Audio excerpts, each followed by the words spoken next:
हेडलाईन्सचे प्रायोजक आहे NBC bearings, लांब पळण्यासाठी। महाविकास आघाडीचं जागा वाटप ठरलं। ठाकरे गट 23 जागा लढणार। 23 पैकी 2 जागा मित्रपक्षांना देण्याची ठाकरेंची तयारी।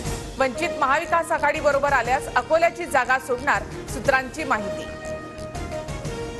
महाविकास आघाडीच्या जागा वाटपात काँग्रेसच्या वाट्याला 15 ते 17 जागा, तर शरद पवार गट 9 ते 11 जागा लढणार, सूत्रांची माहिती। मुंबईमध्ये ठाकरे गटाची 4 जागा तर काँग्रेसची 2 जागा लढण्याची तयारी।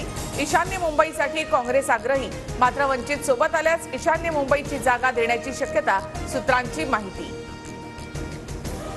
शाहू महाराजांसाठी काँग्रेस कोल्हापूरच्या जागेसाठी आग्रही। कोल्हापूरच्या बदल्यात ठाकरे गटाकडून सांगलीच्या जागेची मागणी, तर भिवंडीसाठी काँग्रेस आणि शरद पवार गटात रस्सीखेच।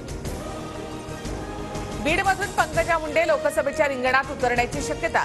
वरिष्ठ नेत्यांमध्ये चर्चा सुरू। पंकजा मुंडेंना उमेदवारी मिळाल्यास धनंजय मुंडे स्टार प्रचारक असतील। भाजपचे मी स्टार प्रचारक, प्रत्येक निवडणुकीत माझ्या नावाची चर्चा। भाजपचे निर्णय दिल्लीत होतात। उमेदवारीच्या चर्चांवर पंकजा मुंडे यांची प्रतिक्रिया।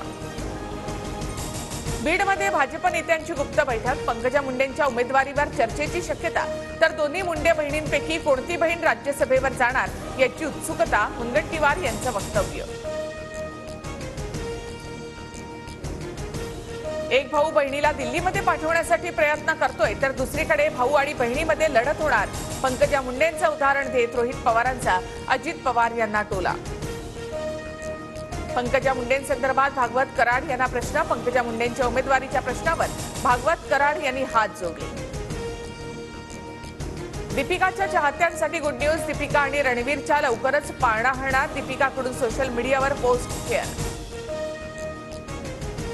हिमाचल प्रदेशमध्ये क्रॉस वोटिंग करणाऱ्या काँग्रेसच्या 6 आमदारांचं सदस्यत्वच रद्द। हिमाचल प्रदेश विधानसभा अध्यक्षांचा मोठा निर्णय। हेडलाईन्सचे प्रायोजक आहे एनबीसी बेरिंग्स, लांब पळण्यासाठी।